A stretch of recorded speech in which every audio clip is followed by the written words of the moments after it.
அப்படிங்கிறது சிலையை தொட்டு கும்பிட்றது மட்டும் கிடையாது. தேவனுக்கு உரிய இடத்த எதுக்கு கொடுத்தாலும் சரி, எந்த நபருக்கு கொடுத்தாலும் சரி, அது விக்கிரக ஆராதனை தான். அதாவது பணம், பொருள் அப்படின்னு சொல்லிட்டு அதன் பின்னாடியே ஓடுறது, இல்லை பிள்ளைங்க மேலே ரொம்ப பாசம் வச்சு, இல்லை கணவனோ மனைவியோ அப்பா அம்மா மேலேயோ இல்லை ஃப்ரெண்ட்ஸ் மேலேயோ ரொம்ப பாசம் வச்சு அவங்க பின்னாடியே ஓடிட்டு தேவனையே தேடாமல் இருக்கிறது பேரும் என்னதான்? விக்கிரக ஆராதனை தான். இப்படி பணம் பின்னாடி, பொருள், உலக ஆசையில் தேவ ஆசீர்வாதத்தை இழந்த ஒரு நபரை பற்றி தான் இன்றைக்கி பார்க்க போகிறோம்.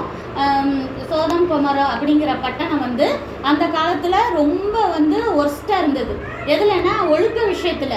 ஆனால் அந்த தேசம் ரொம்ப செழிப்பான தேசம். ரொம்ப எல்லாரும் வசதியும் வாய்ப்பு அந்தஸ்துன்னு ரொம்ப இதாக இருந்தாங்க.